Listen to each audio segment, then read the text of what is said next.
and the mother of all talk shows. Welcome to the Open University of the Airwaves with George Galloway. Just after Halloween, and Benjamin Netanyahu is back.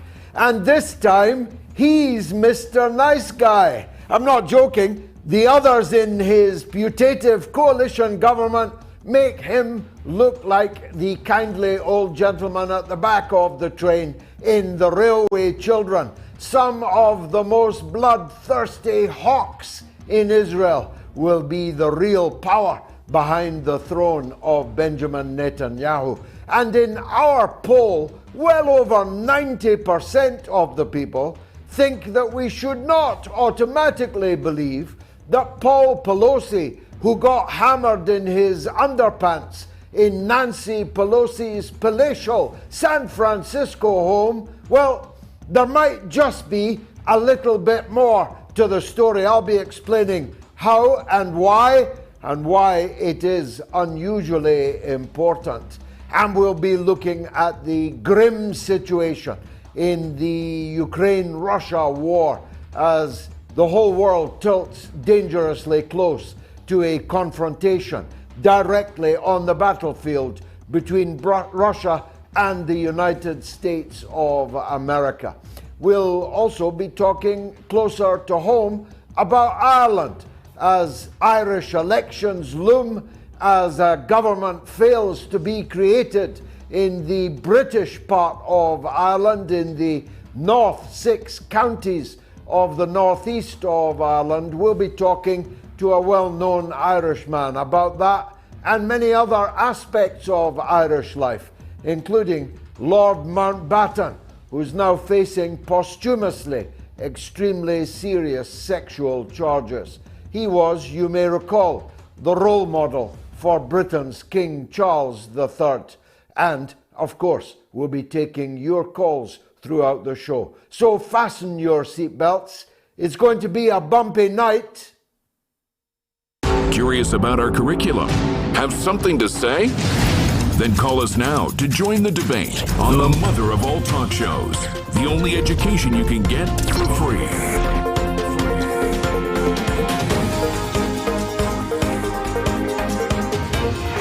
George Galloway, the mother of all talk shows. With George Galloway, the world is our classroom, and you're welcome to sit in and join the seminar. Apparently, it was Betty Davis who said, fasten your seatbelts, it's going to be a bumpy night. I never knew that, although I'm kind of half an authority on Betty Davis and her eyes. I made up the fasten your seatbelts, it's going to be a bumpy ride entirely by myself. But in homage to the great Hollywood film star, I've changed it to use her words instead. This show this evening, the midweek mother of all talk shows, which, listen in for the nuggets, has overtaken the mothership, the Sunday night mother of all talk shows, in viewership, at least in the last week or so.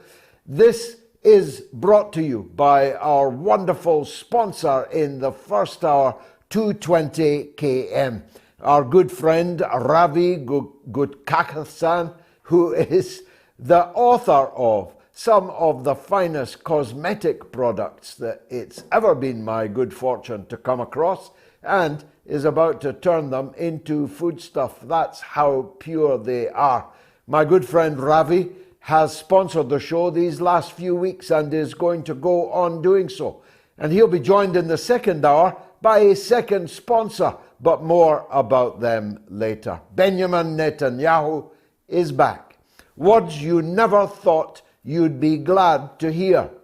But when you see who'll be in government with him, you'll realize that the polarity in Israeli politics now is between Netanyahu, who wants a low body count in the occupied territories, whilst facts are created on the ground, rendering the once famous two-state solution null and void, entirely otiose, and people who want to show the Arabs who the real lords of the land are.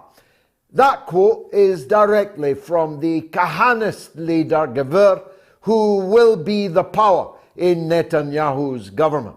In fact, he wants to take Netanyahu's place, which may, of course, lead to tensions, which may, of course, lead to the collapse of the government and more elections. But a fat lot of good that will do, because the direction of travel is absolutely clear. The once mighty Labour Party, which founded the state of Israel, which governed the state of Israel, throughout its existence for at least 25 years, is now reduced to 4 members of parliament in a parliament of 120 members. Netanyahu already has 65 MPs, which by Israeli standards is a landslide victory, and they haven't stopped counting yet. The so-called left-wing Meretz, a pro-Zionist but kind of vaguely leftish group, has failed to make the threshold, as has Balad, the Israeli Arab, as they call them, the Palestinian slate of candidates. They have failed to make the threshold also. So it's going to be a parliament where Netanyahu is the moderate voice in government.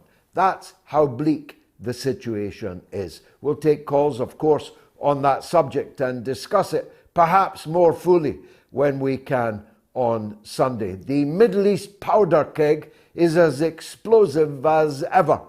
Atop the great mosque in Qum in Iran, a red flag has been raised. Not the red flag of socialist revolution, but the red flag of retaliation. The last time it was hoisted was on the assassination of very important people in the era of the Donald Trump administration. The flag of retaliation means what it says on the tin. It means that Iran is getting ready to retaliate against those that it holds responsible for the massacre of pilgrims by a mass murderer claimed by ISIS but believed in Iran to have been the work of Saudi Arabia next door. The Saudi Arabian government has told the American government that they expect an Iranian attack on them imminently. The Americans, notwithstanding their recent difficulties with the Saudi government, have said that they are ready to intervene. What could possibly go wrong? A Saudi-American war against Iran, with its ever-growing closeness to both Russia and China, and the existence of 88 million people in Iran, virtually every one of whom would rally to the flag. The massacre in Shiraz was so horrific and so irreligious, so sacrilegious, that it has managed to unify millions of Iranians, tens of millions of Iranians, onto the streets of their country in support of their government in whatever it does next.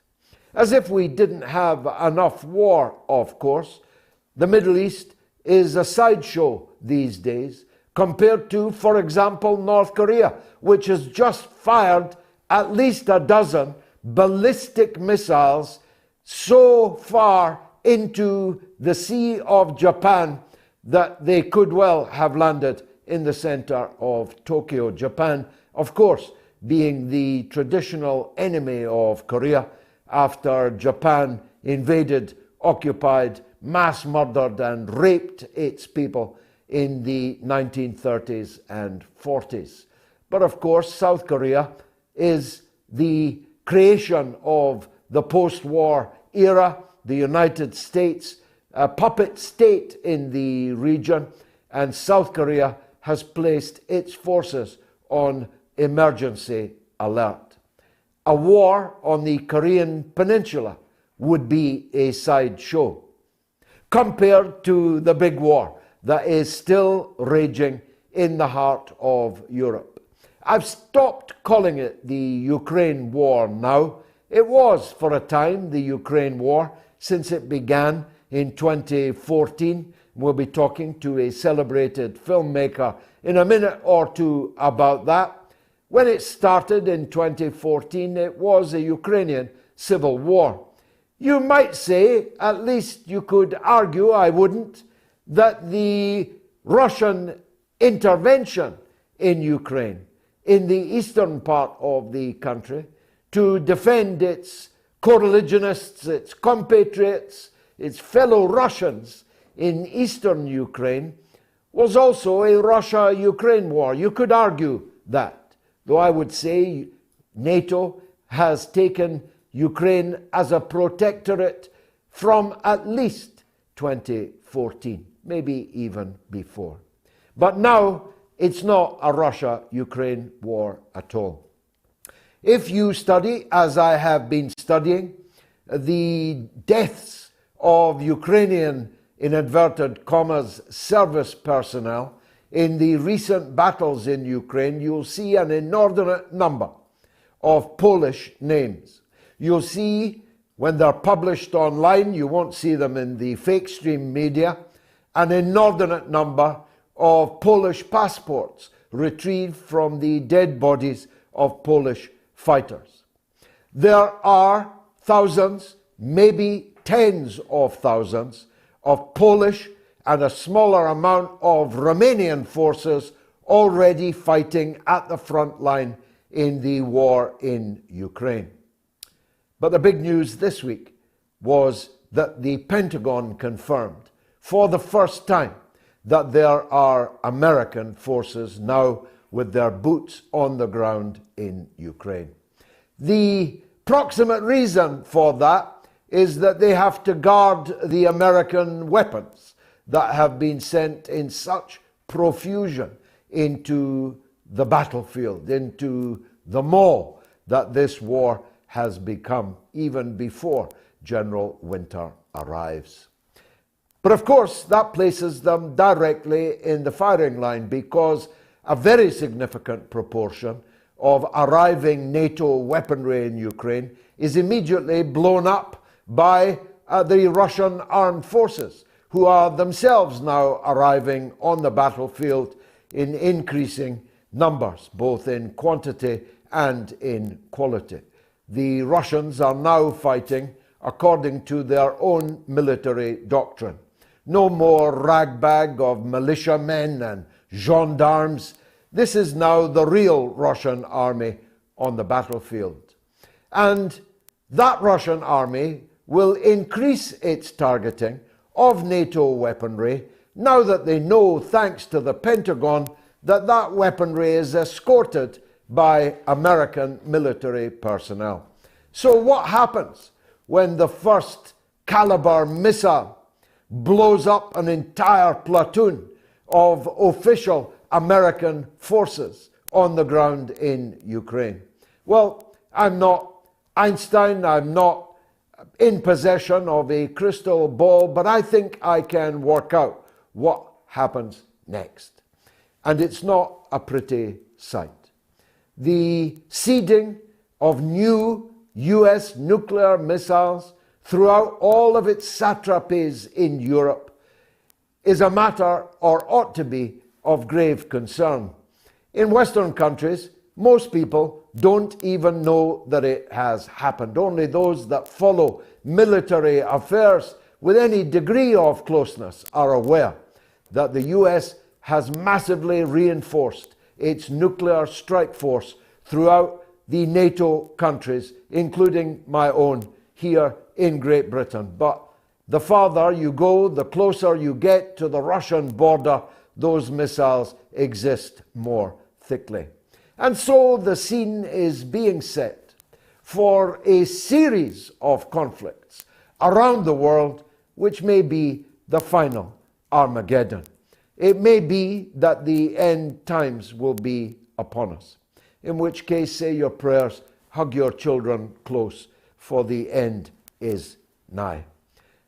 Unless somebody somewhere can see sense and draw us back from the brink of this catastrophic ending to humanity, indeed to the ending of all life on this beautiful planet that God gave us and which we have enjoyed for so many years, and the other living beings on this earth have enjoyed for many aeons. That person might be the Turkish President Erdogan. You never thought you'd hear me saying that. But he is the only person that is proactively seeking a negotiated end to this conflict. He has today again iterated that he will not allow Sweden to join NATO unless Sweden complies with a series of Turkish demands that it cannot, under its own law, comply with, namely the repatriation of Kurdish terrorist suspects that Turkey wishes to try. This is not possible for Sweden to do, so Sweden won't be joining NATO. Neither, in that case, I'll hazard a guess, will Finland. So, 1-0 to Mr. Erdogan. Mr. Erdogan has brokered a return of Russia to the grain deal that was allowing grain from Ukraine to pass out through Sebastopol and into international markets, not, as was claimed, to feed poor people in poor countries. That was all a ruse, because most of that grain goes to Britain and Ireland, about which more later. But Russia pulled out because Ukraine attacked the Russian fleet in the Black Sea, in Sebastopol, using a corridor that had been effectively demilitarized for the purposes of allowing the grain to flow into the international markets. But Erdogan has talked the Russians back into the grain deal. 2-0 for Mr. Erdogan. And this evening, Erdogan has announced that he has talked little soldier Schulz, the pretender to power in Germany, into a shared view that he, Erdogan, has been expounding, that the Europeans, the Turks, and the Russians have to begin to start finding a common language between them. You may say that that's a very small step indeed, but it's a big step forward from where little soldier Schulz was just yesterday, when he actually threatened Serbia. By the way, Schulz, not a good idea for German leaders to threaten Serbia. They gave you a bloody good hiding the last time you came calling. But Schulz threatened Serbia just yesterday that they had to choose between the EU and Russia. Today, he's agreed with Erdogan that some common language, some common way forward must be found with President Vladimir Putin. That is, if Putin survives the latest news from Associated Press that he's got both pancreatic cancer and Parkinson's disease. That's on top of the lung cancer, brain cancer, stroke, and actual death that he has suffered over the last 8 months. But assuming President Putin survives all of these hideous ailments, if Erdogan has his way, we will be talked down off the cliff, off the bridge, below which the raging torrents seek to sweep us all away. So full marks, Mr. Erdogan. And I never thought that I would be saying that on the mother of all talk shows. In the time available to me, let me explain why I'm still going on about poor Paul Pelosi, who got hammered in his underpants in Nancy Pelosi's palatial home in San Francisco. I don't mean, of course, that he got hammered in that he was blind drunk as he was driving a car just a few weeks ago in the state of California. I don't even mean that he was under the influence of cocaine, even though just a few weeks ago he was found with cocaine in his car. That's right, the husband of the number 3 person in the United States was driving with 4 times the allowable level of alcohol in his blood, with cocaine in his glove compartment. Now, in any normal country, that would be really, really big news. But it was scarcely news at all. So when I say he got hammered in his underpants, I mean he literally got hammered in his underpants by a gay, swinging member of the Green Party who is a nudist. And somehow this got turned into a pre-election story by the Democrats against Donald Trump, who, as far as I know, was nowhere near San Francisco and is quite positive about underpant parties himself. He likes to party, Donald Trump. He'd probably get on famously with Paul Pelosi, though he doesn't drink alcohol or take cocaine, so far at least as I know. But whatever else you could say about Donald Trump, a gay, swinging, nudist member of the Green Party from Berkeley, California, is not his fault, is not his responsibility, but the lie machine that is the American fake stream media immediately tried to turn this story into an anti-Republican Party story to try and effect a change in the much speculated landslide defeat that they are going to suffer next week in the midterm elections.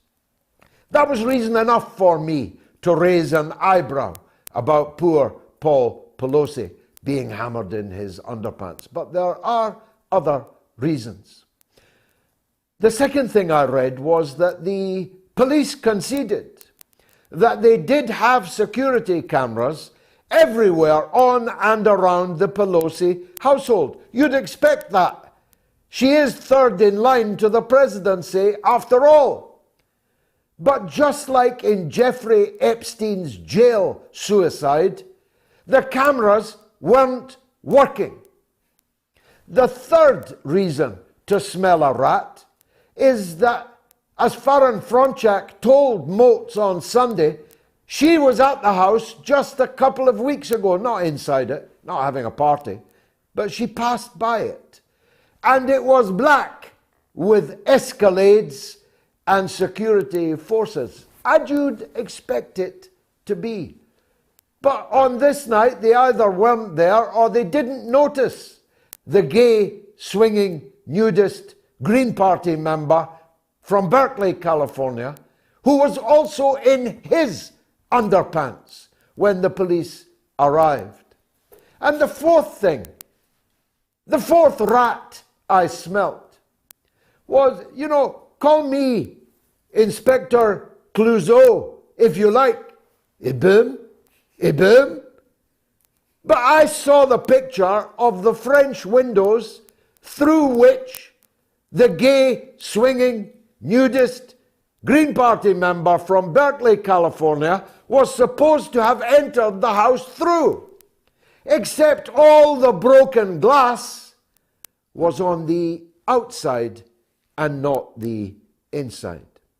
And because of the Epstein story, because of the Hunter laptop story, because of what happened to my good friend Tara Reid with Joe Biden, I no longer automatically believe anything that the American deep state and the Democratic Party in America tell me. I insist on journalism. I insist on skepticism. That is the duty of anyone who calls themselves a journalist. Has that been in evidence in this case so far? Absolutely not. However,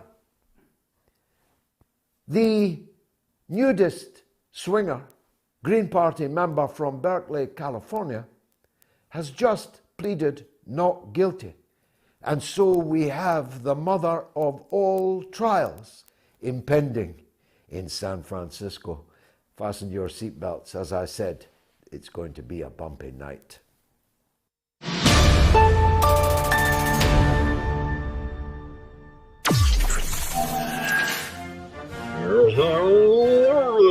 Hello, America. It is me, Joe Biden.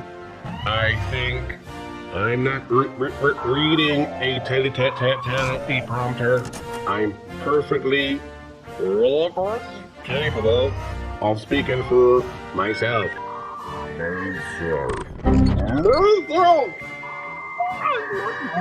Myself. The giant Labour Party sailing clearance is now on. Hurry now, as we've got zero interest in our party.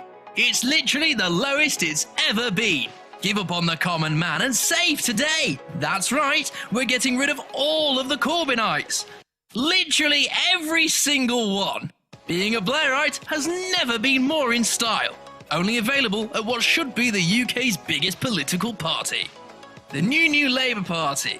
We're doing this again. Time, weather, and... Let's play a game and I'll ask you yes or no questions. Ready? Okay then. Sick and tired of hearing the same old voices on the wireless?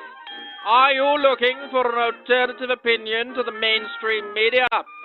Do you have a thing for a Scottish accent?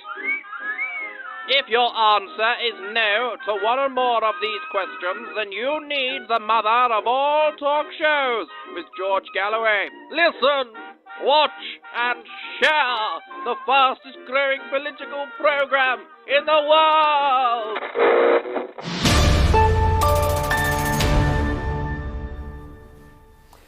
Well, this hour, of course, is brought to you by 220 KM, my good friend Ravi, as a man, a businessman, an entrepreneur with not just a heart but a head. He is trying to bring back to life parts of our environment that have been entirely despoiled and destroyed.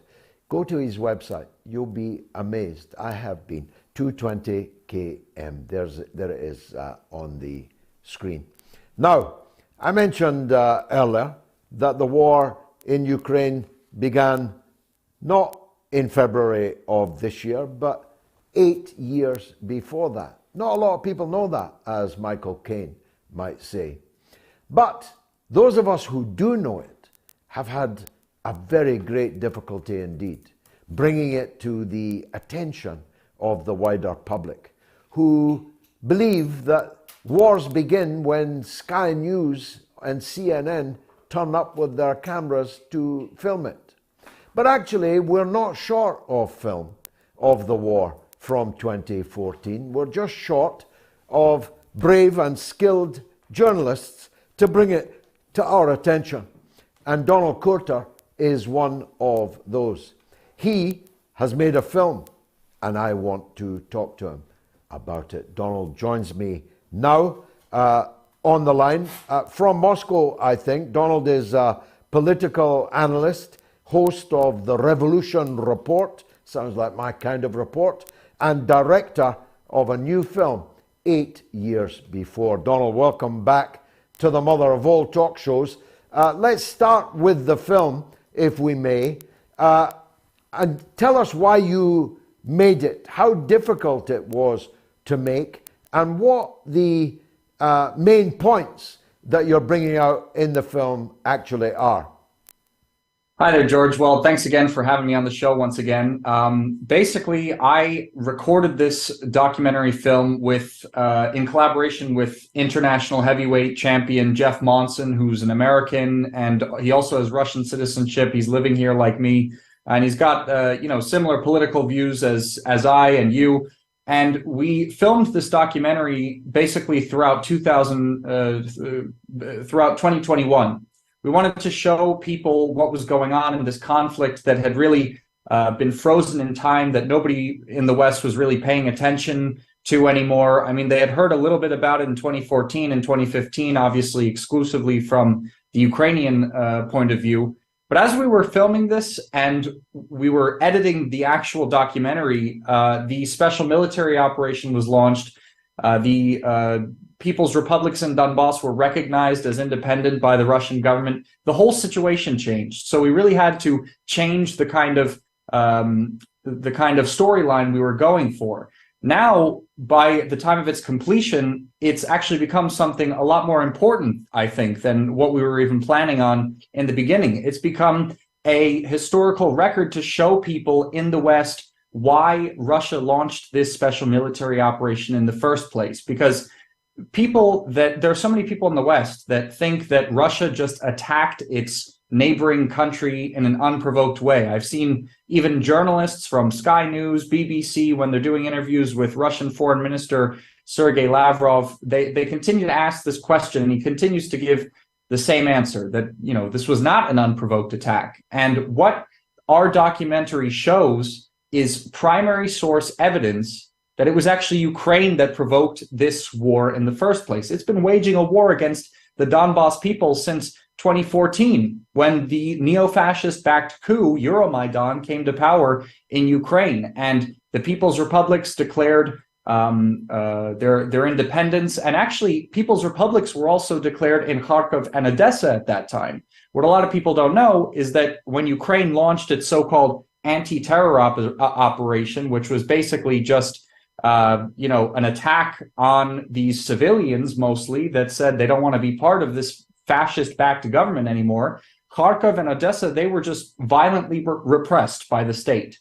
And Lugansk and Donetsk were only able to hold a small portion of their territory, and they held that throughout these 8 years. This documentary is called 8 Years Before, because it's about the kind of abuse and constant artillery shelling that the Ukrainian military subjected these people to, as well as the kind of human rights abuses and literal torture that happened on the territory of Lugansk and Donetsk that was held by the Ukrainian military. So in this documentary, you can actually see the translated interviews we did with people who lived near the line of confrontation, as it was called, before the special military operation was launched. They talk about how Ukrainian snipers were just taking pot shots at civilians. One woman talked about how a Ukrainian tank just ran right into their village and started blowing stuff up and killing people. Like, this is kind of crazy stuff that you would never hear in the mainstream media.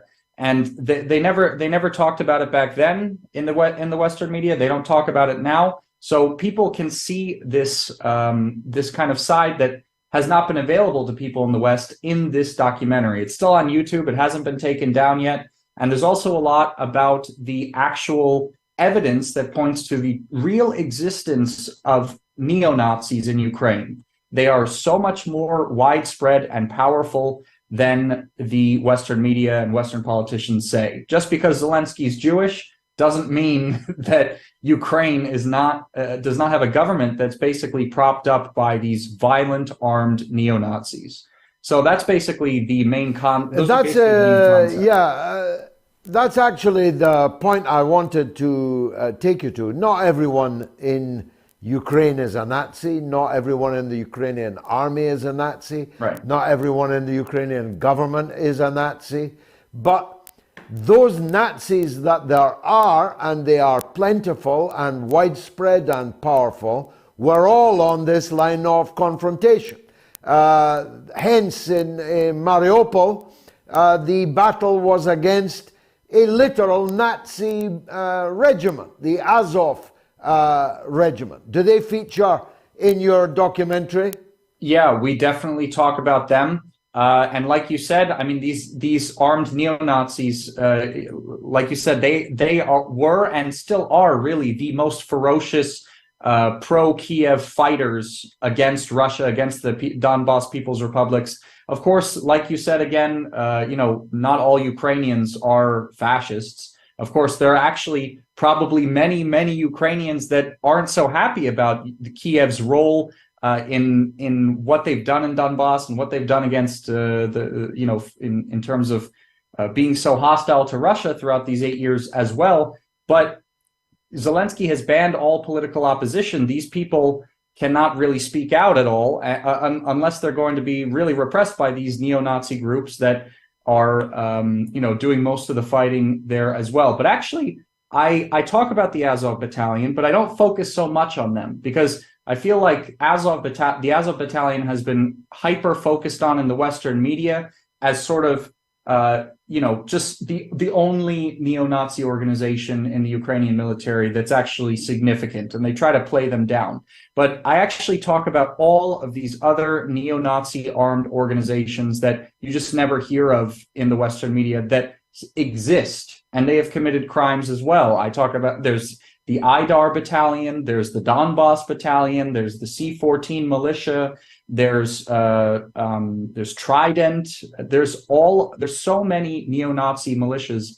Some of them have literally had like prisons for torture that were only discovered once the Russian military moved into these liberated territories. So I talk about a number of those in the documentary as well to give people a bigger idea that it's not just Azov, but there are really tons of neo-Nazis in the Ukrainian military. And one more thing interesting about them, it's not the entire Ukrainian military that's fascist. There are also people conscripted into the military. There's many thousands of them that are forced to fight. And many times they're sent to the front with the neo-Nazi battalions put behind them as barrier battalions. So if these conscripts retreat, they're shot or arrested. That's another interesting thing. Indeed. And as you say, events have turned your film from an important but historic documentary, a documentary about history, into being one about current events. This is a current events documentary that people really should watch on YouTube. One of the aspects that struck me today, you may be familiar with the charge of the Light Brigade and the British role in the Crimean War. It turns out that it was Britain that attacked Crimea just in the last week. The British are back in Crimea, though this time not quite so gallant in the charge of the Light Brigade.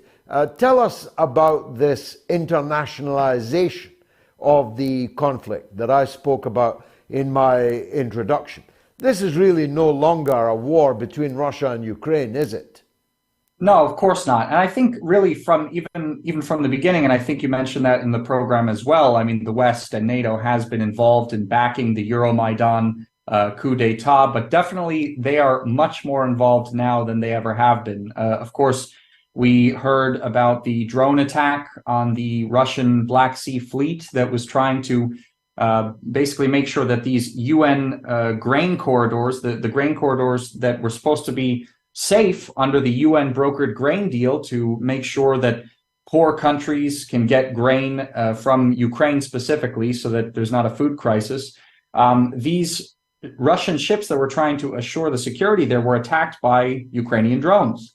And this, according to the Russian Defense Ministry, was carried out by or was assisted by British intelligence. So this is just one of the more recent episodes of Western involvement here that we've seen. But of course, there's tons, there's many, many more examples. I mean, just the fact that this the Ukrainian military's fighting capacity has been completely turned around by the massive influx of Western weapons going to the Ukrainian military. As you mentioned earlier in the program, again, United States troops are now on Ukrainian soil. This is for the first time since the beginning of Russia's special military operation when they left Ukraine early on, and now they're back. And like you said earlier, they say that they're here to protect Western weapons, but it's interesting that they've decided to come now because Western weapons have been here for a long time. And it's kind of worrying because there's so much rhetoric and also actions by the West, specifically the United States, connected to nuclear war right now. I mean, also Norway just put its military on high alert, and Russia called that a provocation. We keep hearing statements from American officials saying that they don't have any evidence that Russia is planning on using a tactical nuclear weapon or anything, because really Moscow's not planning to do something like that. And yet we see the United States continue to move its nuclear weapons and nuclear capable infrastructure closer and closer to Russia. So the West is obviously completely involved from matters of a potential nuclear war to basically sustaining the Ukrainian military with the continued flow of arms, as well as intelligence support that's really important as well, because the Ukrainian counteroffensive in Kharkov just last month, I think it was, or a month and a half ago, that success completely relied on U.S. intelligence helping them organize that. I have not been worried about the NATO armies because I know how weak they are. The Netherlands armed forces are not going to fight anybody, and neither are most of the armed forces of most of the countries of NATO. But I don't mean to be unkind, but the British armed forces could all fit in to a single football stadium in England. I mean the Army, the Navy, and the Air Force in one football stadium. So I haven't been worried about them. But the NATO country that is now massively involved in Ukraine is Poland, which of course once itself occupied very substantial parts of what is now Ukraine.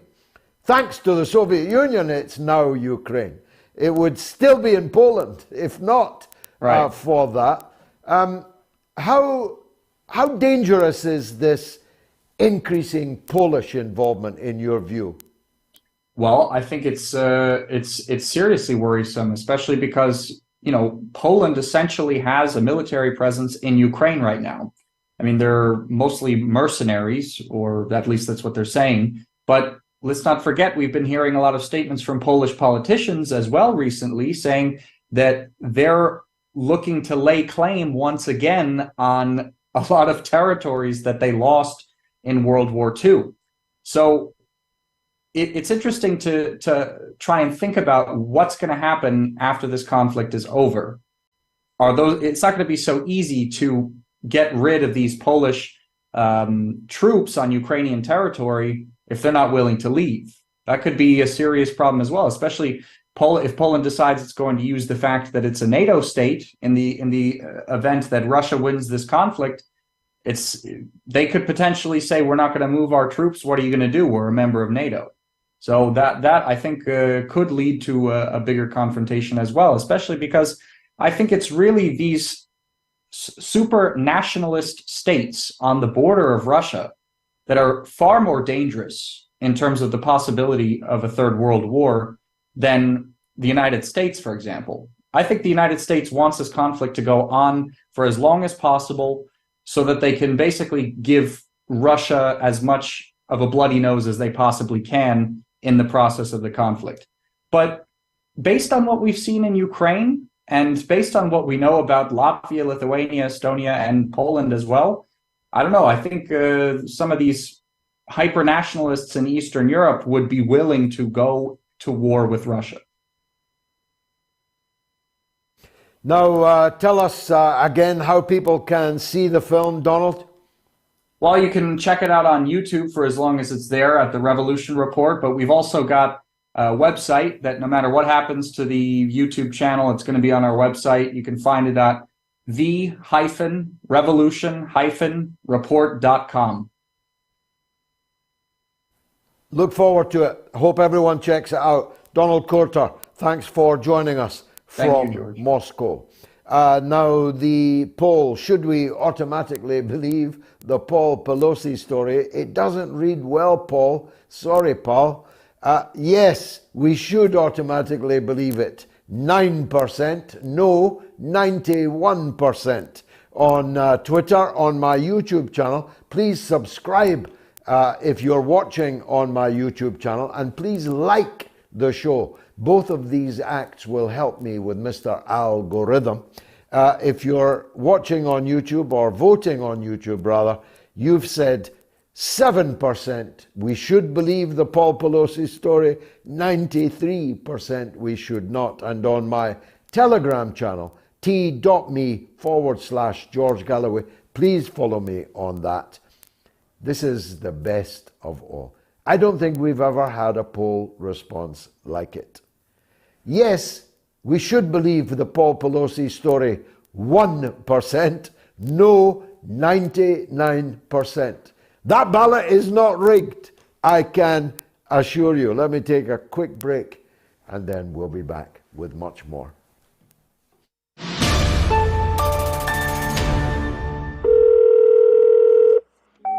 I always have been and always will be firmly opposed to any changes in the law to allow assisted dying or assisted suicide. I believe the threat to the dependent, the most vulnerable, the most desperate in our society is simply too great, and therefore assisted dying or legalized assisted suicide must never become law in this country. Thank you, George. Thank you very much. Bravo, I agree entirely, and spoke, I hope powerfully, in Parliament against this euthanasia, legalized murder. I have the most profound feelings of opposition to it, which, as you say, does not mean that the pressures on people who are terminally ill, who have lost hope, are not themselves profound, and that the pressures on people without pay and without any kind of remittance or relief are condemned to years, decades of caring for people who are terminally ill, helpless, hopeless, and so on, that these are not deep, deep mines of anguish and of pain and of doubt. But I have a moral and religious obligation to oppose it. If capitalism was a person and it could kill anyone that it liked, it would kill the one that will never again turn a penny of profit. It's very easy to imagine relatives, even family members, even husbands and wives that would like to see the back of you, either because they think you've suffered long enough or because they'd quite like to see what's in your will and quite like to spend it. I wouldn't trust, and I don't think you should, anybody to decide whether you live or die. As a religious believer, I believe that that is God's job, not yours. This is a subject we'll have to return.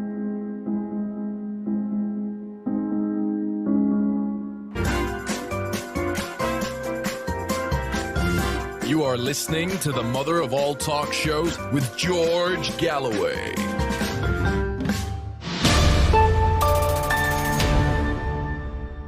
This first hour of the show is brought to you by my good friend Ravi, and his website is 220kminc.com. That's 220kminc.com.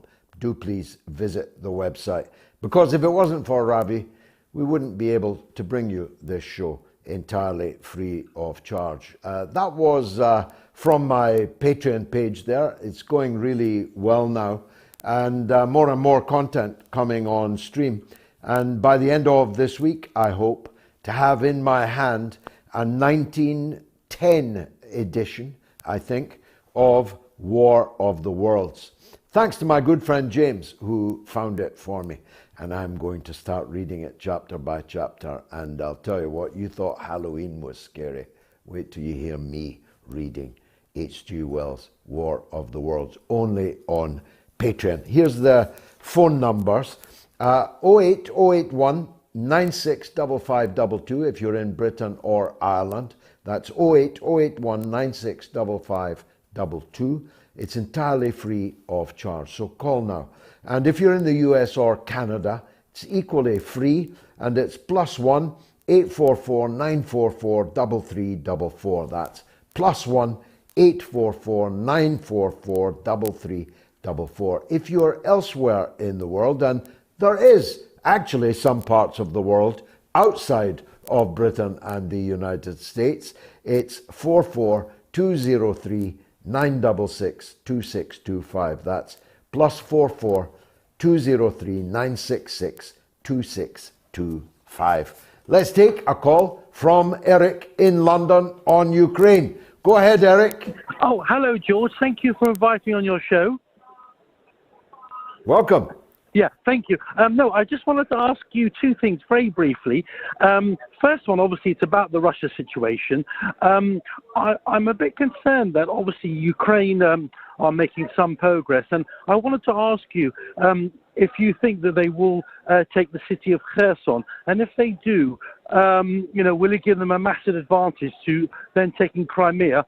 And my other question was, about the partial mobilization of all the troops, and obviously the Western media saying that they're rubbish and no good, and obviously you yourself have said that they obviously have had some military training.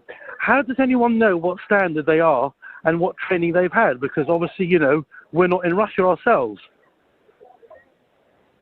Well, I'm not a military expert, although I have more military experience than most politicians who opine on this matter, and even more so, more than journalists and broadcasters who do. I can, after all, assemble and disassemble an SLR rifle in the dark, and I can and have fired mortars.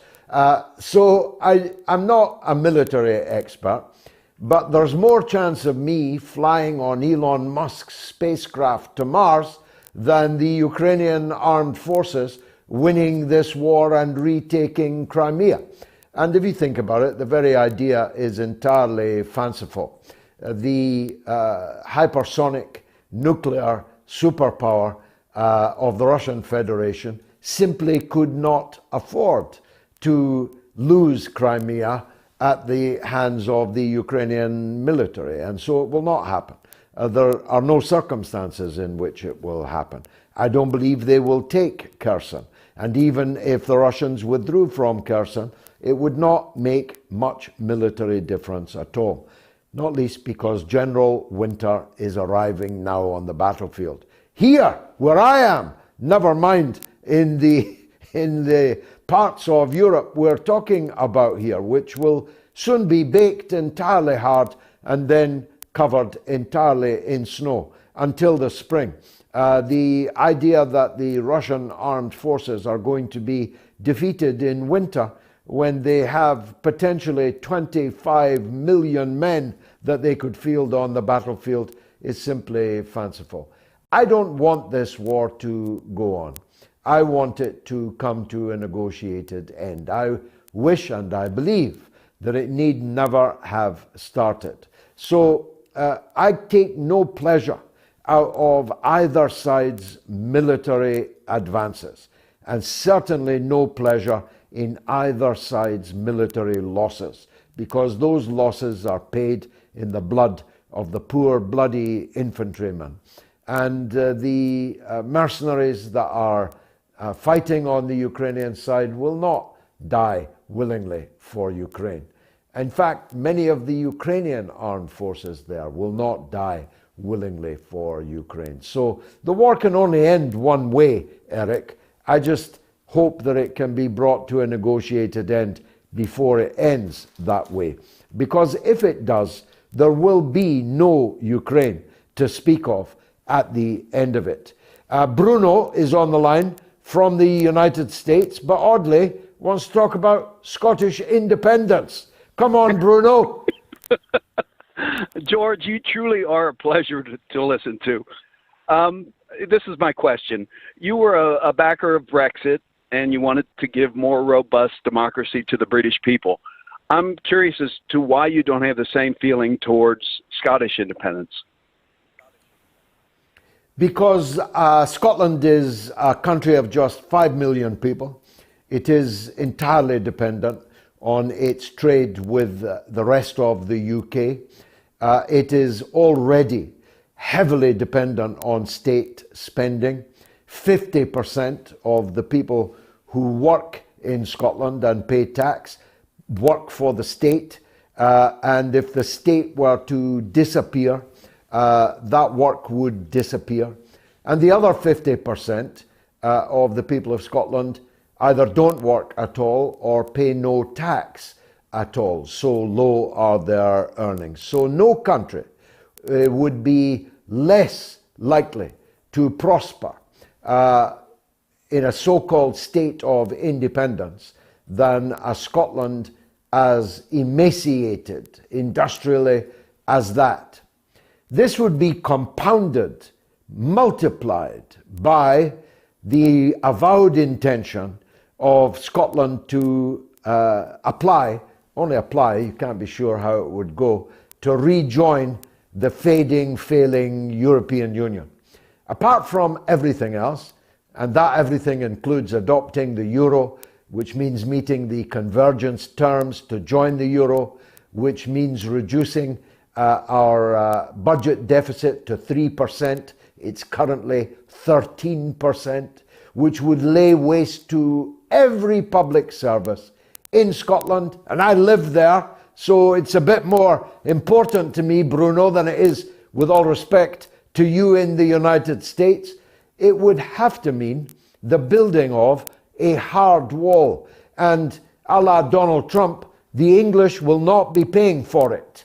And that hard border will become a monkey on the back, or would become a monkey on the back of enormous proportions, a gorilla on the back of an already devastated Scottish economy. So I believe in Britain. It's been a single state for more than 300 years.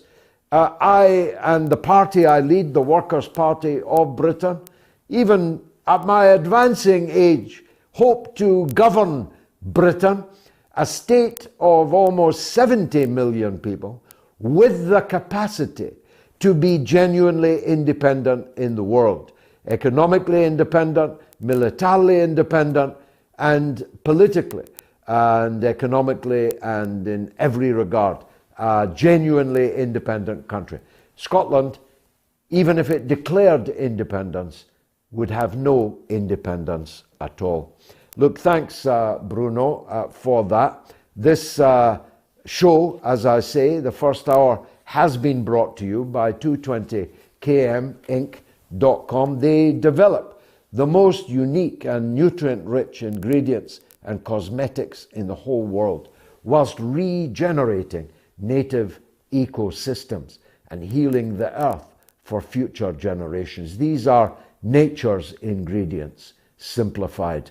Their secret is in the unique processing techniques used for nutrient retention through freeze drying and stone grinding, resulting in zero biomass waste.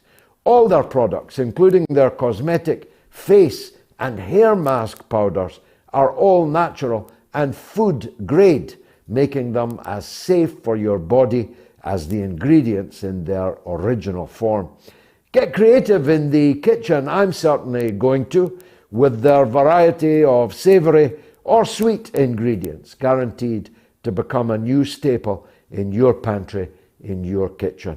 Or treat yourself to their face and hair mask powders. I have, if you think I'm looking younger, it's thanks to Ravi's products. Either way, these impactful ingredients have been developed to inspire change.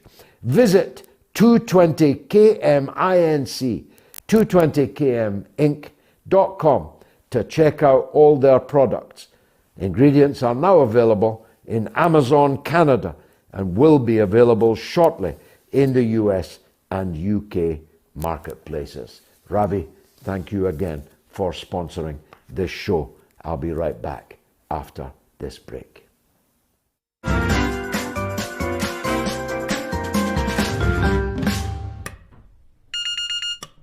Gosh darn, how do you get this thing to work? Is it that one? Is it this one here? Gosh, was this thing built in America? Jeez. Kamala, would you get in here? I can't get the, gosh darn wireless to work. You know I can't answer questions, Joe, when I'm laughing. I'm trying to, listen to that Scottish guy on the wireless, the Galloway fella. Oh, Joe, you're so funny. I've been pressing this red button on and off and on and off. Heck, I can't get it to work. Hello, Biden residence. Mr. President, be advised we have executed the airstrike on Syria. Confirmed. That's just great. How long until it gets delivered? I'm starving.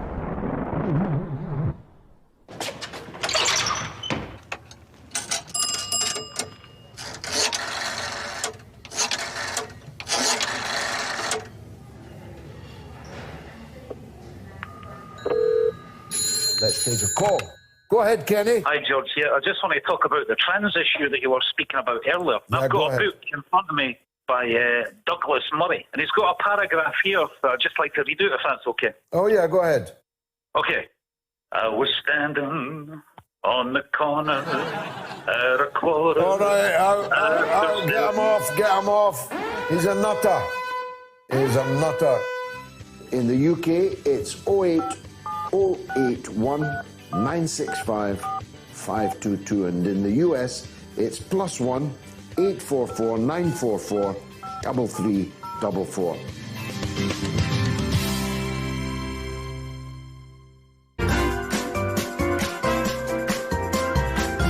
You are listening to the mother of all talk shows with George Galloway.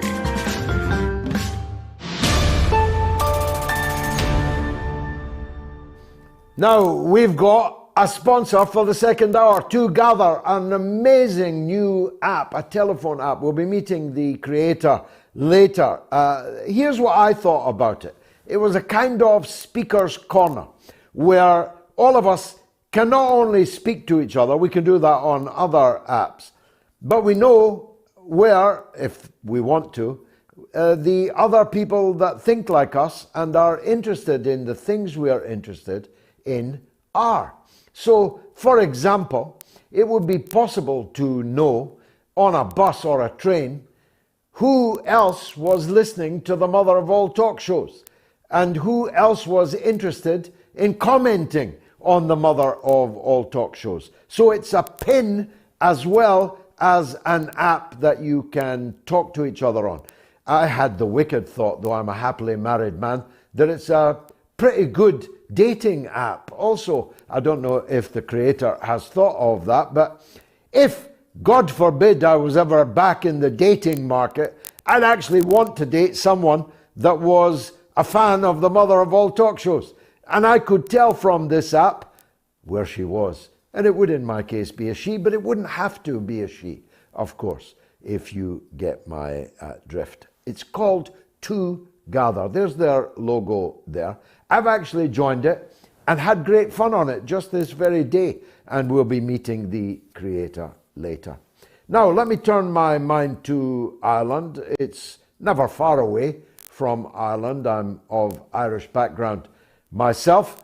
Thomas O'Reilly, my Irish grandfather, came as an economic migrant to Britain as millions and millions of Irish people sailed across the Western Ocean, sailed across the Irish Sea, scattered to the four corners of the world. Such were the political and economic privations, predations to which Ireland was subject. And of course, a part of Ireland, one of Ireland's four green fields, remains in bondage, but perhaps not for that much longer. Sinn Fein, the party of Irish unity, are the biggest party now in the north of Ireland. People like me, Roman Catholics like me, are the majority in the north of Ireland for the first time. And Sinn Fein are easily the biggest party in the south of Ireland, in the Free State, or what they call the Irish Republic. So it may be that in the next 10 years, maybe even 5 years, that events, dear boy, will bring about the reunification of the island. Certainly, I hope to live to see it. But of course, there's normal life outside the Constitution in Ireland, even in Irish politics, even though the governing parties, who pretend to hate each other, but are actually even more than the British parties, two cheeks of the same arse, Fianna Fáil and Fine Gael, who are now in an unholy coalition, although they're not finding it difficult because, as I say, they all stand for the same things. They are responsible for mounting economic and social problems in the Free State. And then there's Lord Mountbatten. You've heard me talk about him many times, and the coming to the throne in Britain of King Charles III, whose idol, whose role model was Lord Mountbatten, has begun to be even more problematic than it already was. Because a young boy, represented by my own lawyers in Belfast, I should say, for full disclosure, Kevin Winters, KW Human Rights lawyers, are representing a young boy, or who was a young boy, in the Kincora guest house, an infamous hellhole in which all kinds of hideous sex crimes were carried out against the young boys being kept under care there. And one of the criminals, it is alleged, posthumously, is Lord Mountbatten. You would have thought that was a rather big story in Ireland, but it isn't. Just proving that you don't have to be British to cover up unpleasant news. But Chay, the famous political commentator in Ireland and a good friend of the show, is here to talk about all of these things. Chay, welcome back on the mother of all talk shows. Let me start with Mountbatten. May I? Why is that not a massive story in Ireland? Well, George, your introduction is very interesting and it's quite accurate. I suppose Lord Mountbatten was, of course, met a very grisly end here at the hands of the IRA. And I think the situation regarding his death, he was assassinated by the Provisional IRA in the 1970s. I remember it well myself. There was a number of innocent people killed during that killing as well. I think that has contributed somewhat to a sense of deference to Lord Louis Mountbatten, as you say, King Charles's mentor and Uncle Louis, as he was well known. I think elements of the Irish press back in the 1970s did certainly try to expose Mountbatten's behaviour. But again, the politicisation of Mountbatten's death and murder, he lived in, he had ownership of a huge castle called Classiebawn in County Sligo in the Republic of Ireland. And he often holidayed in that huge estate. And that fact of a lot of sort of concern that to expose him as a quite prolific paedophile, which is what he was, could sort of cause angst to the Free State government at the time. Yeah, I mean, angst indeed. But now that we know what we know, that he was a prolific paedophile, and not only that, may have been fishing in the sordid pond of the Kincora boys' home, that makes the scandal of such proportions. After all, I mean, I just noticed, I didn't know about it, and I hesitate even to make the point, but one of the children in line for the throne, one of the children of Prince William, is called after him. The little boy is called Louis. They are still holding up a prolific paedophile as someone to be revered. It is still surprising, notwithstanding the point you make about the end he had, that this is not a major and burning issue. at least in the media, if not amongst the politicians. Yeah, and it's important to mention that smaller publications, independent ones back at the time of his killing and subsequently, there was rumors about the Kincora Boys Home. They were widely known. And there was also suggestions from very reliable sources that the Kincora Boys Home was a part of a British intelligence web to entrap senior loyalist pro-British politicians in the north of Ireland, and some from the south of Ireland as well, as part of a paedophile ring, and that the British intelligence services were actively involved in using the compromat gained at the time from the abuse of these children and these young boys, as you say, some of whom have now come forward to expose in great detail, I must say, and I've read some of the incredible work that the Village magazine has written about this. Michael Smith, the editor there, has done an incredible job, and another journalist by the name of De Burka have relentlessly pursued the story of the terrible abuse at the Kincora Boys Home. I think it's a mixture of deference to Lord Louis, as he was known in Sligo, and it's also a real concern that if you lifted the lid on what was happening in Kincora, that nexus between the British security services in the north and in the south, and the complicity potentially there would potentially cause catastrophic revelations about some significantly wealthy and powerful people like Lord Louis Mountbatten. Yeah, all the more reason to lift that lid so far as I'm concerned, but I take your point, of course. But it leads me neatly on to the next thing I wanted to ask you. I have many times been at events in the Free State where I was probably the strongest supporter of Irish reunification in the room. In other words, I was always conscious that there's a certain ambivalence in the South about the reunification of the country. Now, that was before the rise of Sinn Fein.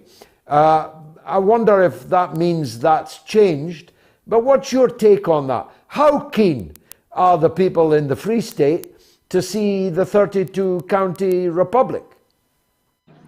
Well, that's an interesting question, George, and it's one that is, I suppose, central right now to the political discourse in Ireland, but not as central as it should be. I suppose with Sinn Féin in a dominant position, north and south of the border, you could definitely say that there's a nationalist pro-unification party, are a definite majority on the island, as you very comprehensively introduced the political situation in Ireland. There is a preoccupation right now with the economic situation, the lack of housing, the failures in health, all delivered by these two uneasy but very snugly coalescing partners right now in the south. In the north, you very correctly outlined that the Roman Catholic population, for the first time since the establishment of the Northern Irish Statelet, which has to be said was essentially an apartheid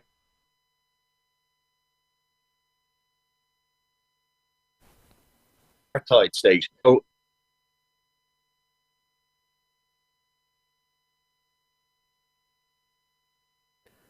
that's a pity, because we were just getting into some very interesting territory. If we can get them back, please, I'd like that. Now, I omitted to mention about our podcast. We're charting now with our podcast in 130 countries and territories around the world. On Sunday, it was 122. We're now charting in over 130 countries, and we're in the top 10 in the United Arab Emirates, Indonesia, where we're number 1, Croatia, Egypt, Pakistan, Sri Lanka, Poland, and Nigeria, and even the Cayman Islands. Even the tax dodgers are listening and watching in the Cayman Islands.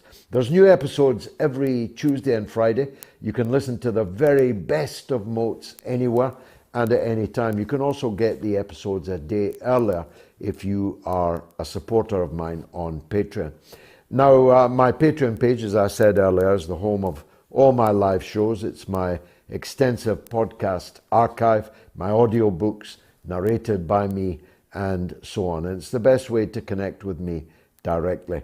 And you'll also receive discounts and so on various things. So please consider supporting me on Patreon and get your MOATS podcast wherever you get your podcasts, and leave us a 5-star review, will you?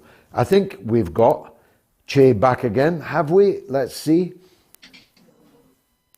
Sorry, George. Chay, thanks for that. You dropped out just as you were saying that the economic situation and the social situation in the Free State under this unholy coalition was beginning to get extremely worrisome for people. Do please continue. Yeah, I mean, as you very rightly outlined, that there has been a coalescing dysfunction in Ireland. And the reason that coalition exists is solely to keep Sinn Fein, the nationalist pro-unity party, out of power. That's the only reason they exist. These are people who swore they'd rather drown in each other's blood than ever work together. But suddenly, as soon as Sinn Fein looked like they could form a government, or at least had a significant majority, they have coalesced.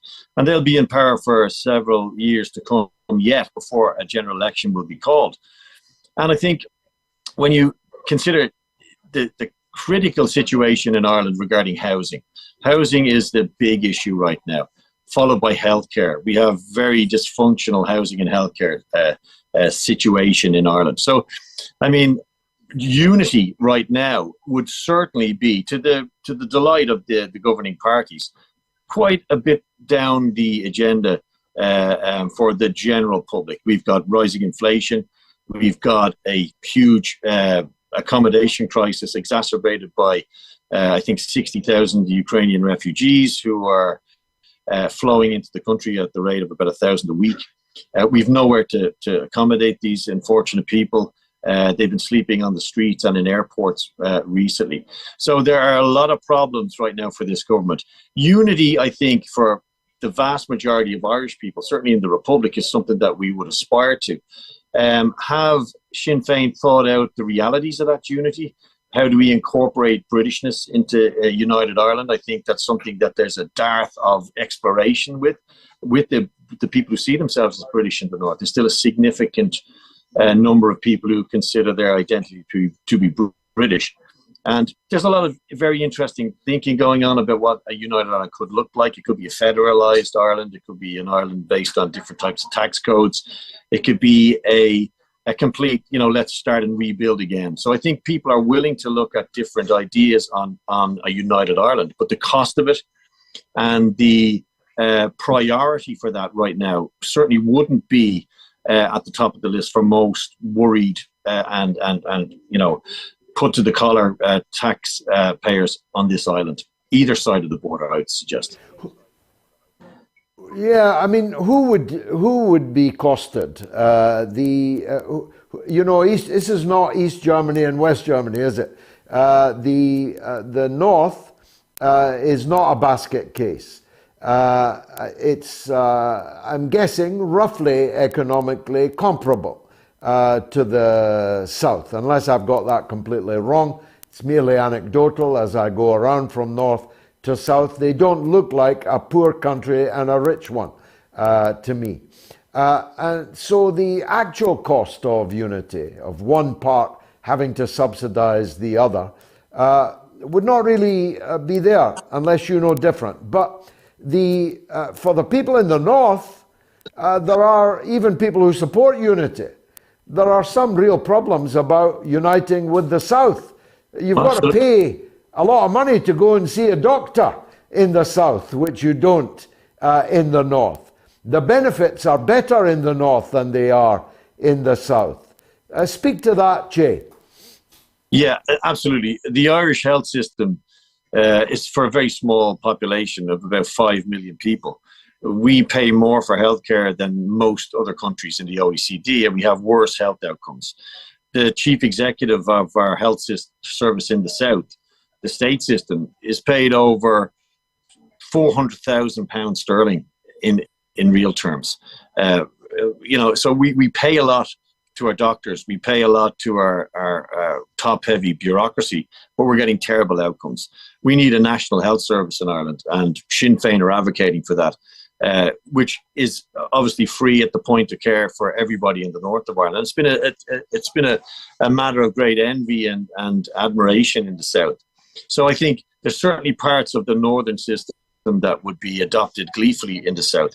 And similarly, my point about the unification of the island not being at the top of the agenda right now is because there's such pressing issues with inflation, healthcare, and accommodation in the island. It's not to speak to any sort of idea that the passion for that doesn't exist. And regarding cost, the cost element would be a further fear factor added in by those who would be worried about unity and worried about that eventuality, George, just to clarify my point on that the cost can be huge or they can be small, but I think most economists would suggest and believe that a unified Ireland would be a far more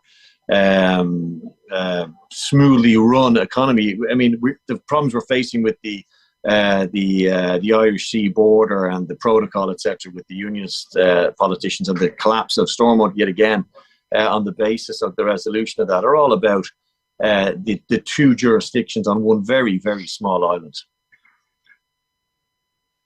The people like you and me that support Irish unity have got to try harder to reassure the minority, as it now is, in the north, don't we? And you've spoken to some of the possibilities: federalism, binationalism. There's no reason, for example, why those who see their identity as British cannot be citizens of a united Ireland, but also citizens of Britain.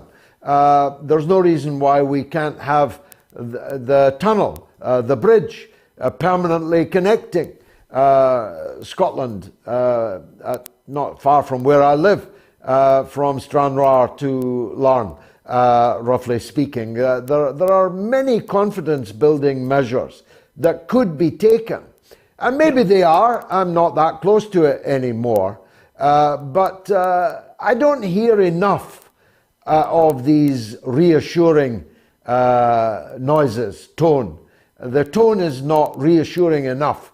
And it needs to step up that, doesn't it?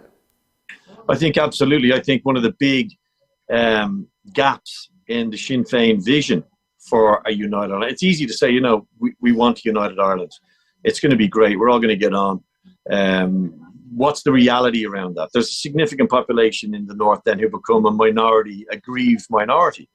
If we don't bring people into that shared vision and we don't allow them to have their inputs on symbols, which are very important in Ireland. As a Scotsman, will understand Celtic Rangers. Symbolism here is incredibly important. Many people have died for those symbols. So it's important that we bring those two shared cultures, which are very similar. The Scots and Irish cultures are similar in so many ways. I mean, genetically, we're essentially the same people to a great degree. I mean, my own DNA and my dad's, the only DNA we have other than Irish or Gaelic Irish is Scots, So we're very much brother nations in so many ways, culturally and historically as well. So I think there is a sense that we could create a new shared island, a vision for that.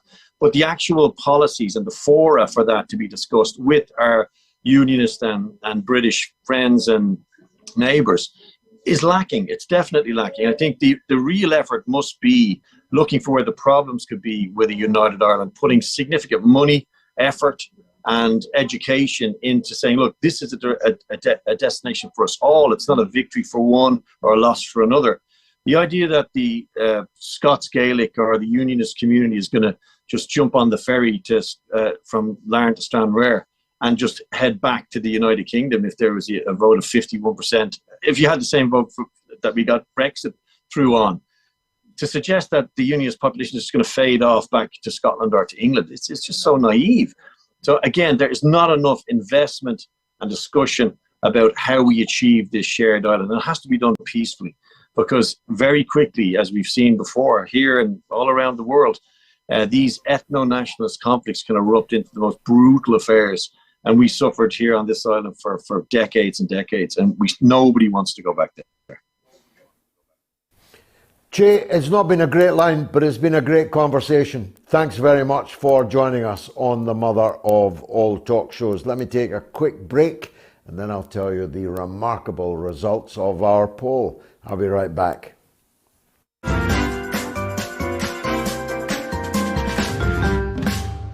Together is a new app combining unique ways for you to search, discover, and share with others near you and everywhere around the world. Start from your location and jump in on what's going on around you. You can discover others through posts and pins relating to places and watch your streams come to life with people, places, and ideas. Like me, near me. Download Together now.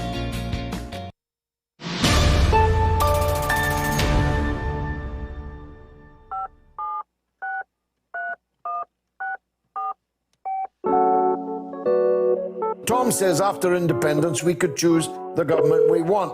Tom, could you not have called me and argued that nonsense? Couldn't you? What's wrong with you, man? And Ben says, could Scotland actually do better autonomously? Like I want California to secede, but I think we'd thrive if not burdened by the rest of the US. How very revealing of you, Ben. How utterly revealing of you. And Philip says, how any Labour or Tory supporter has the nerve to say the SNP are corrupt is beyond me. Why do you people not have the guts to call up instead of cowering behind one single name on social media?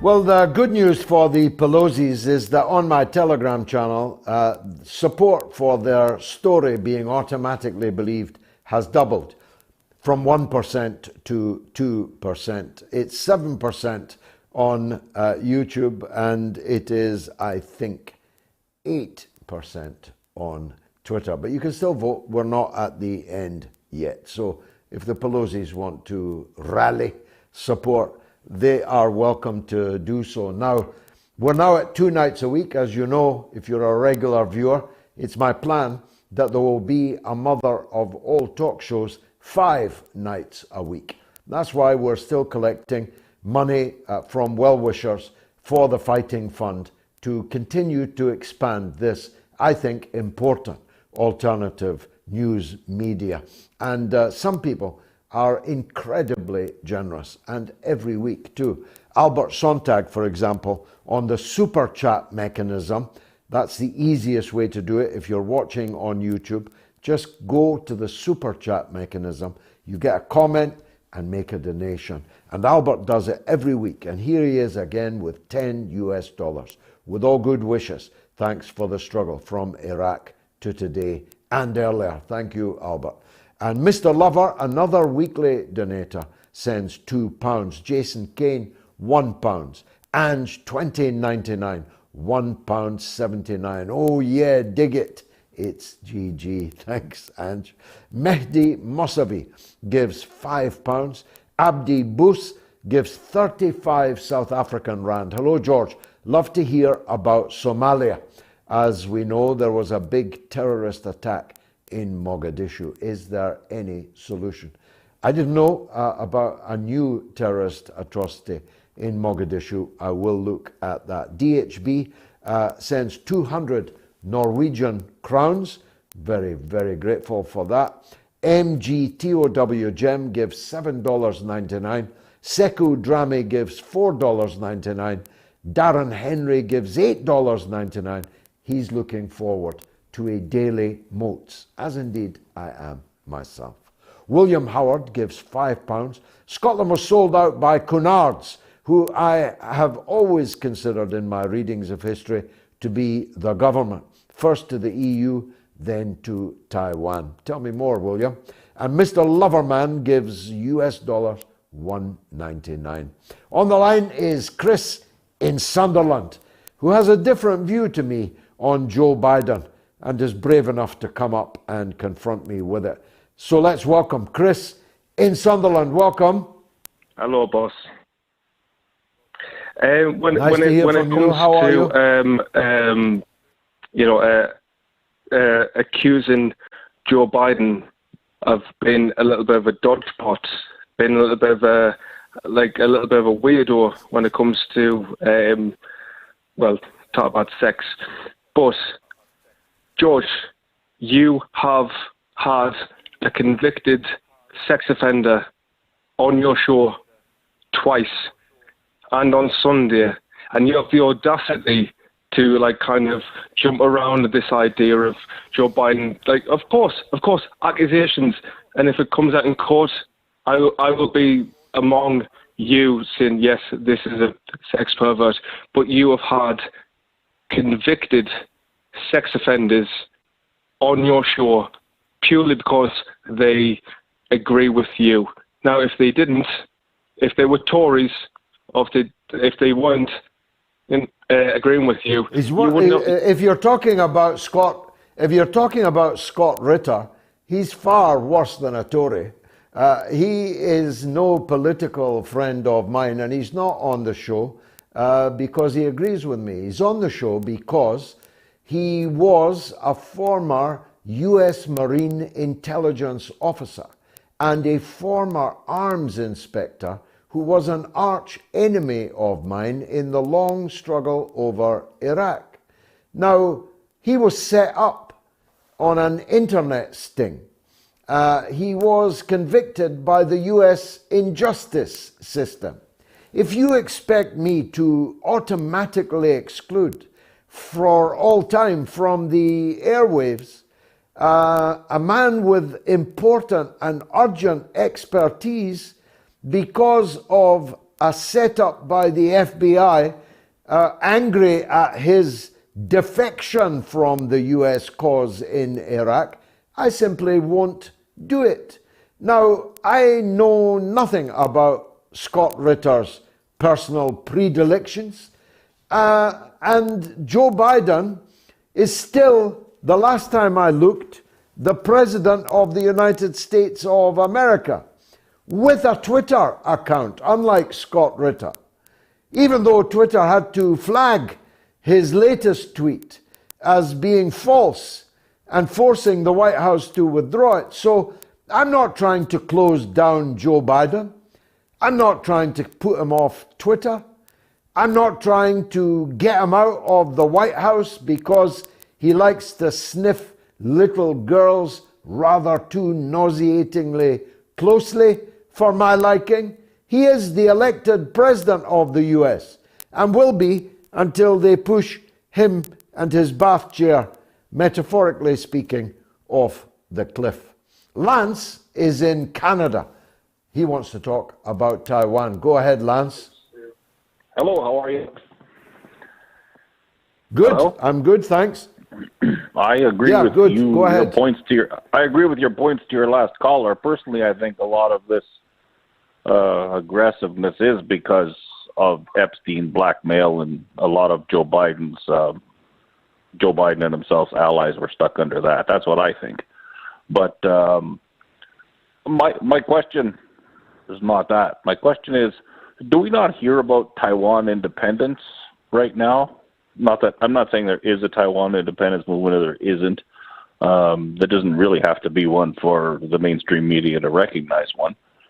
But are we not hearing about Taiwan independence because we don't want at the same time to say Taiwan should be independent and say that, obviously we're saying the Donbas shouldn't. So is that a problem? And I guess another thing I really wanted to ask you, because you're... Go on. Go on. Hello? Yeah, go on, Hello? Lance. Oh, my other question was, since the U.S. withdrew from Afghanistan, there has been a lot of using extremists in Afghanistan to sort of fight Chinese efforts and other efforts to mine in Afghanistan and develop Afghanistan and the area. And a lot of this is done through Pakistan. Are we risking basically tangling up the Pakistani nuclear armed military with the Taliban? Is that more of a danger? Of course, we've done that. We've done that. We've done that before. Pakistan was used against the then socialist government in Afghanistan to help the fathers of the Taliban. And we dived so deeply into internal Pakistani politics that we had a whole series of military dictatorships, some of which I personally, on the ground in the country, fought against, and a whole series of governments that were removed by coup d'etat regularly, never finishing their term, and so on. So that's one of the reasons why the regime change operation to remove Imran Khan from his rightful place as Prime Minister of Pakistan was mounted, so that we could more freely use Pakistan again against Afghanistan and against the attempts by China and others to normalize relations with Afghanistan, to try and bring some order and peace amongst the chaos and 40 years of war in Afghanistan. So yes is the answer to your question. And is it dangerous? Well, Pakistan is a country of hundreds of millions of people armed with a significant number of nuclear warheads. So instability and revolution in Pakistan is a very, very colorful potential situation. Thanks, Lance. Tom is in Ohio, wants to talk about Ukraine. Go ahead, Tom. Hi, George. I was appreciating the comments that the guy from 8 years before said about Nazis behind the front lines urging their non-Nazis forward. And I was glad to hear about that. The other thing is, maybe Zelensky's parents, or at least one of them, was actually a Nazi, assumed a Jewish identity. I've wondered about that. And then the third thing is... I don't know, I don't know anything about that, and I wouldn't like to speculate on that at all. Yeah, go ahead. Go ahead. I'm just speculating on that myself, but I'd like it to be considered. Yeah. And then a third thing here is I've been thinking about George Orwell's political geography, and maybe it's 40 or 50 years late, but maybe Europe is going to be so disgusted by the end of the year or two that they'll go with Russia, and England will end up as landing strip 1. Yeah, that's us, landing strip 1. The Ministry of War is the Ministry of Peace. The Ministry of Lies is the Ministry of Truth, and the double speak is almost complete. You have to have the ability and the savoir-faire to find your way to platforms like this, to hear what I think is the truth and what is, in any case, objectively, the other side of the story. And so Big Brother is very definitely in charge of what we're doing and intends to tighten his grip. These are difficult times, Tom. And of course, as you know, as a scholar of Orwell, we were always at war with East Asia, and that would appear to be the objective of our rulers in your country and mine, that we should always be at war with East Asia, with Eurasia. One might update the book to describe it. And yet Eurasia is the potentially the richest, most economically powerful piece of landmass in the entire world. Ukraine, if it joins it, Ukraine, Russia, all the way to Vladivostok and then into China with its vast economic power and potential.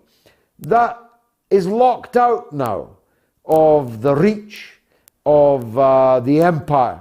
You can understand why they're sore about it, Tom. Last word. So, you know, I grew up during Vietnam, and like in 63, 64, they were talking about Agent Orange in Vietnam. Yeah. And just lately, I remember it well. And just lately, they've made more arrangements for the veterans, those who are still alive.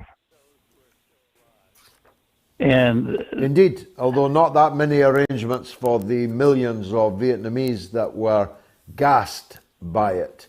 A chemical, an ocean of chemical weapons, an ocean of chemical weapons were dropped on Vietnam by the United States, which has the audacity, brazen, brass neck to talk about other people and their chemical weapons. Tom, thanks for watching and thanks for the call. Now, as I did say earlier, the second hour of the show now has a sponsor. It's Together, which is a telephone app that I myself have now adopted and intend to make much use of. Not for any dating purposes, I quickly add, but so I can know when fellow thinkers, even if they don't agree with me, their fellow thinkers, emphasis on thinkers, are in my vicinity. I can also tell, if they want me to know, how many people in my own neighborhood are actually watching the mother of all talk shows right now. Here's a quick video to watch that tells you about the app.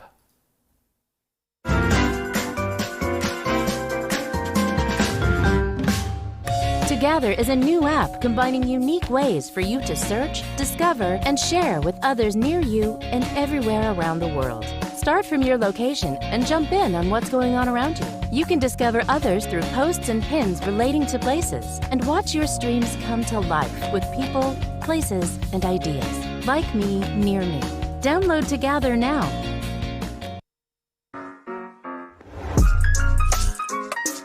Big thanks, obviously, to all our subscribers and listeners to the MOATS podcast.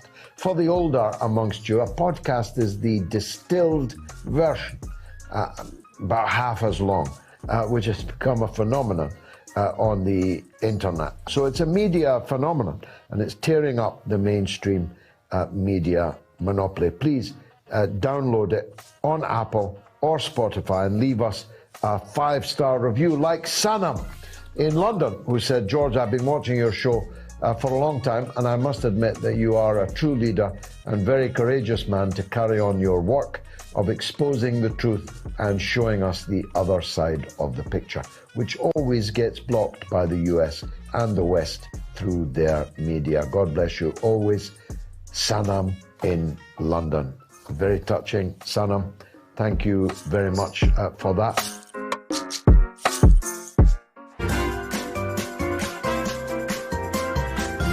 You are listening to the mother of all talk shows with George Galloway.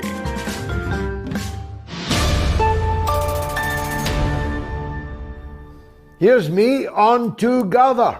I've pinned myself as in Stockport on Monday, which is the next place I'll be making a public engagement.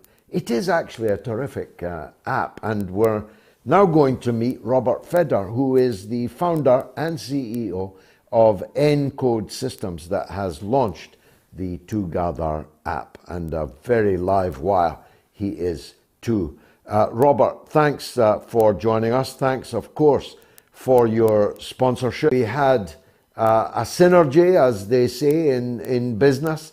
You are looking for thinking customers, and I've got at least 1 million thinking customers on my purview. So it's kind of obvious that we would find our way to each other, but thank you for it in any case. Well, we're very grateful for the opportunity. And I think it was about a couple of weeks ago, you had a caller, his name was Douglas, and he was saying something along the lines of, maybe we should get our own app together rather than have all the tech giants involved, and maybe there's something that we should do. And I was watching the show and I was thinking, That's us. We've got to sponsor the show, which has been a lively one already, hasn't it? And we want to kind of echo that spirit inside Together for open, tolerant, and respectful conversation. So tell us, for the viewers that are not already on it, though I suspect people are reaching for their phones right now, what can you do on the app? Quite a few have already joined during the show, I've noticed. It's a social media app where you can start discussion threads on any topic that you wish, and you can locate those discussions and pin them on different parts of the world if you wish to do that. So I could have a discussion about MOATS, and I could start having it locally, and anybody that wants to check out the discussion that might be nearby can see what people are talking about. Of course, inside those threads, you can share video, text, pictures, all those kinds of things. And you can also then explore what other people are saying and see who they're following and the kinds of things that they're posting. And if you want to, you can direct message them privately.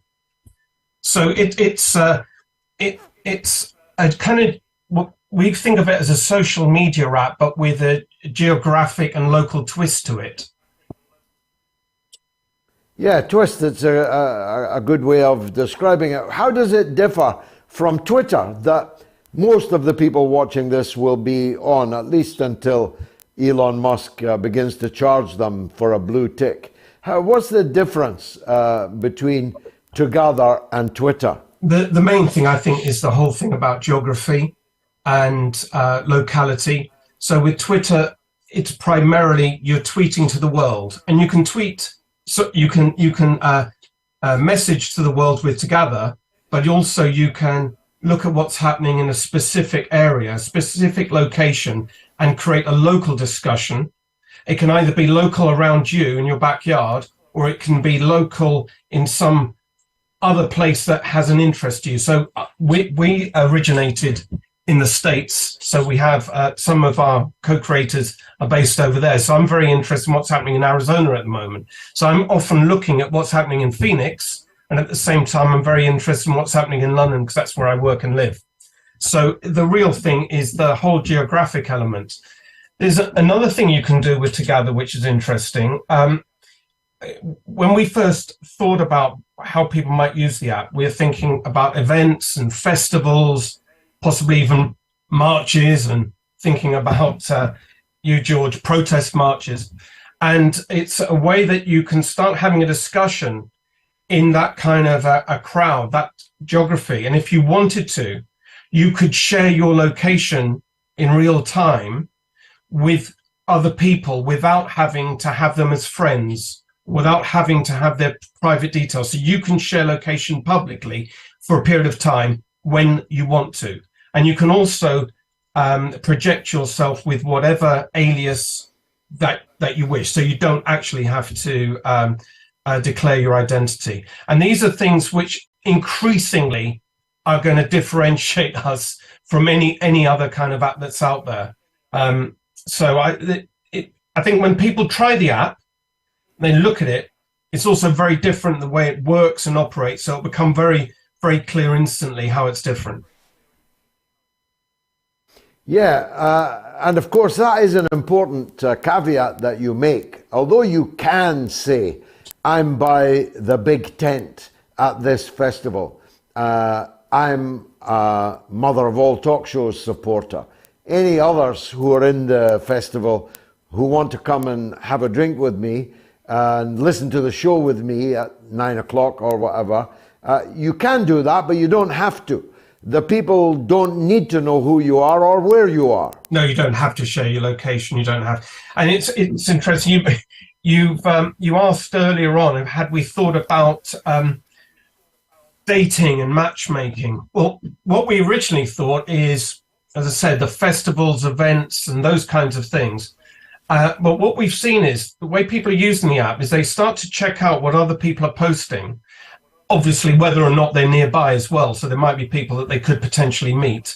And then they start to have private discussions with those people and see how those conversations go. So that we are seeing some people getting together either as friends or something more, and that is an interesting thing that we hadn't originally planned for or suspected, but it is something that is happening.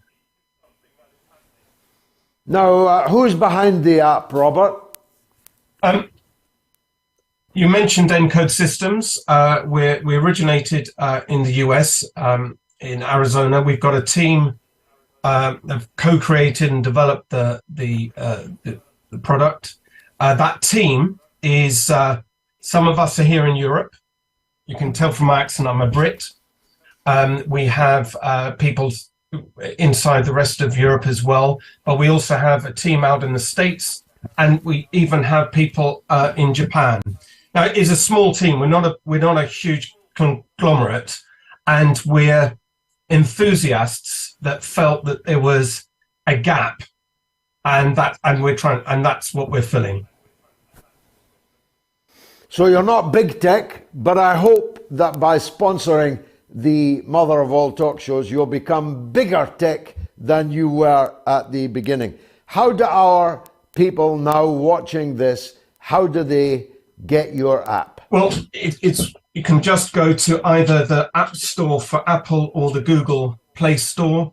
Just search for Together, 2GATHR, and you can download it for there. It's free, and it will work on tablets as well as smartphones, and that's all there is to it.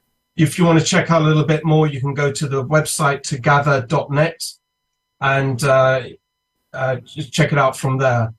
And what I'd like to say is anybody that wants to try it, as I said, it is for free, and we'd be very grateful if we can get some new users, and we're excited about this sponsorship. Brilliant. Now, Facebook lost the, you've lost the E. Why have you spelt it together without the E? Because it's such a brilliant name without the E, isn't it, George? It's that straightforward. It's so cool. It looks so cool. It's very cool. It's a very, very cool app, and I congratulate you for it. And you're a pretty cool CEO also. Many thanks for your sponsorship and for coming on the show tonight, Robert Feder. My pleasure. Together. Please help us, help him download that app. Let me take some calls. Jerry is in Massachusetts on the energy crisis looming large in the US. You've run out of diesel, Jerry. Yeah, I guess we have. But I'd like to maybe talk about something positive for Europe if they take the opportunity. There's a revolution going on, and the revolution is in physics. And you've heard of the unified field theory and all that Einstein had worked on. And scientists have solved this problem. And this is going to open up all kinds of opportunities for new technologies, including, control of gravity, infinite power, clean power. They're saying like a cubic centimeter of space, which is not empty according to them, can power the world for like millions of years. That's how much power there is there. And there's also many other new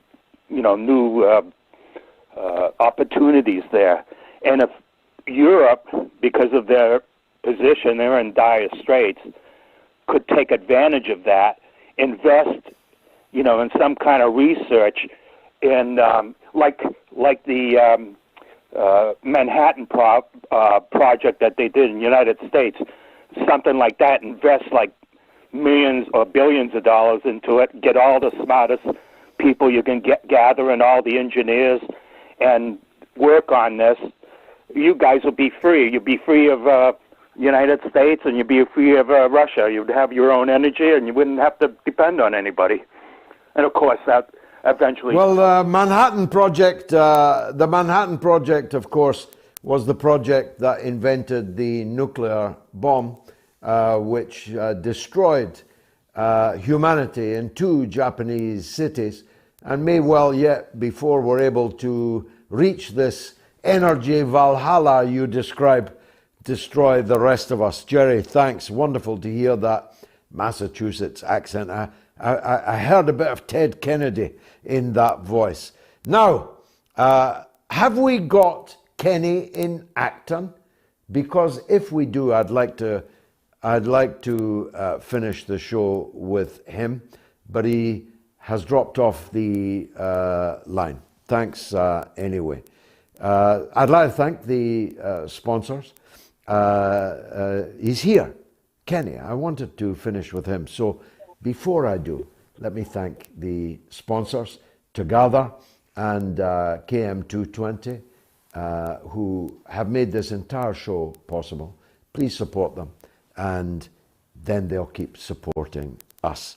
Kenny is, I understand, on the line. Go ahead, Ken. Hello, George. How you doing? Okay.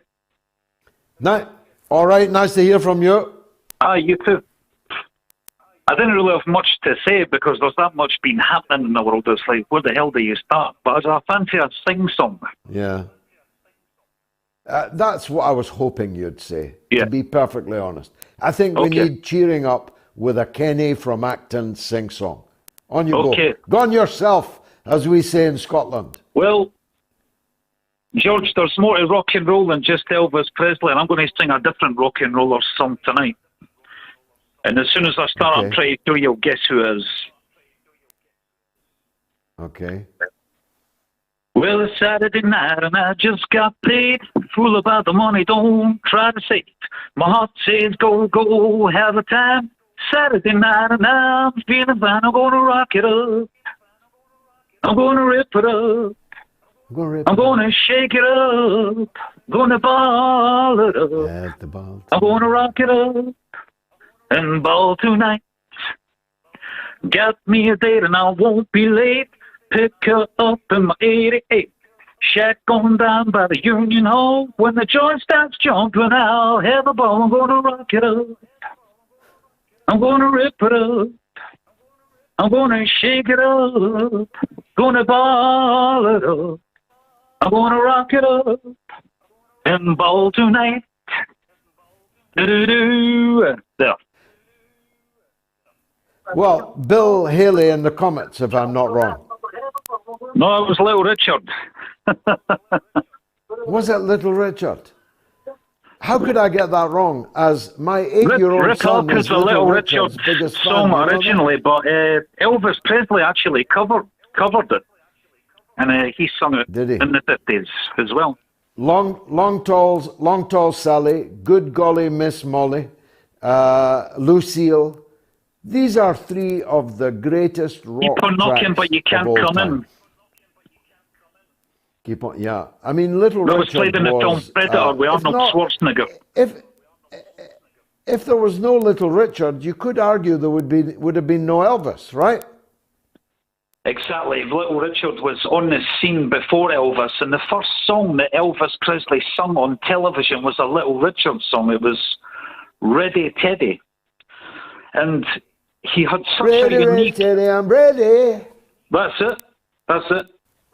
Or at least it was one of the first songs that Elvis sung on live on TV. But Little Richard had such a unique, amazing voice that you could not emulate it. Totally. You know? You can sing pretty much any Elvis song. George. He had a dynamism that Elvis definitely borrowed from. In fact, in the latest biopic, the 2 men meet together, don't they, upstairs in that smoky blues jazz club. It's a kind of magic moment. Anyway, Kenny, I could talk to you all night about Little Richard and Elvis, and I apologize for misidentifying the singer of the song you gave us. Thanks for joining us. We've covered the world tonight. We've been in Ireland. We've been across the war In the Ukraine, we've been across even the possibility of nuclear warfare and Armageddon.